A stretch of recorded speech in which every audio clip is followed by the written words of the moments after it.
Welcome everyone, आप सभी लोगों का अनुधर तिवारी चैनल पर स्वागत है।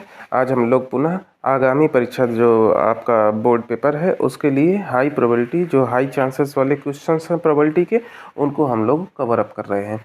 तो देखिएगा, ये जो सभी क्वेश्चन हम लोग आगे पिछले कुछ दिनों में शॉर्ट्स में और जो आगे आने वाले शॉर्ट्स हैं उसमें जो पढ़ने वाले हैं उसके चांसेस बहुत हाई हैं, इस बात को याद रखिएगा। और वो सभी रिपीटेड क्वेश्चन हैं, इसलिए इसको पढ़िएगा ज़रूर।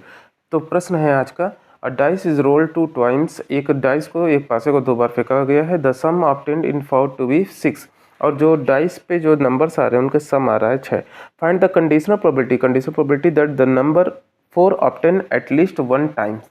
कम से कम एक बार तो आपका वो आना ही चाहिए। अब कंडीशनल प्रोबेबिलिटी को फाइंड आउट करने के लिए कह रहा है।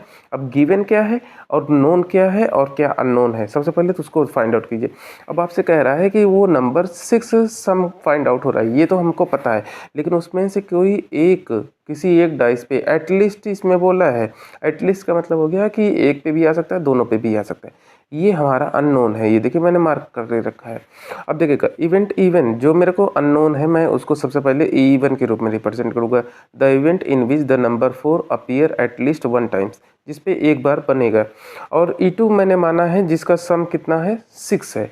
अब इस तरीके से मैं इवन के सभी पॉसिबिलिटीज़ को लिखूंगा। अब पहली बात तो सैंपल स्पेस, एक डाइस को 2 बार फेंका गया है तो सैंपल स्पेस कितने बनेंगे बेटा, सैंपल स्पेस बनेंगे 6 times first 6 times second, that is equal to 36। पहली बात तो ये सैंपल स्पेस याद रखिएगा।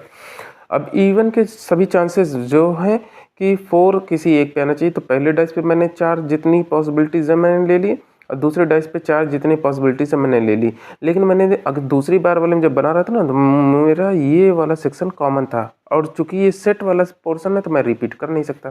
ठीक है। अब E2 वाले सिचुएशन, जितने में सम कितना आना चाहिए था बेटा, 6 आना चाहिए था। मैंने उन सभी सिचुएशंस को लिखा और वो 5 थे।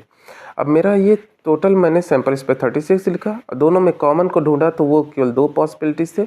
अब प्रोबेबिलिटी, जब आपको ये पता है कि आपका जो नंबर है वो सम है 6 और आपका डाइस पे आना चाहिए 4 किसी एक पे कम से कम, तो मैंने कंडीशन बनाया, वैल्यूज़ को रखा, और वैल्यू रखने के बाद आपका आंसर आ गया 2/6। ऐसे ही और मज़ेदार वीडियोज़ के लिए और शॉर्ट्स के लिए चैनल को लाइक सब्सक्राइब जरूर कीजिएगा, और अपने दोस्तों यारों से भी शेयर करते रहिए चैनल, और अपना हमारा सभी का ग्रोथ एक साथ होता रहे।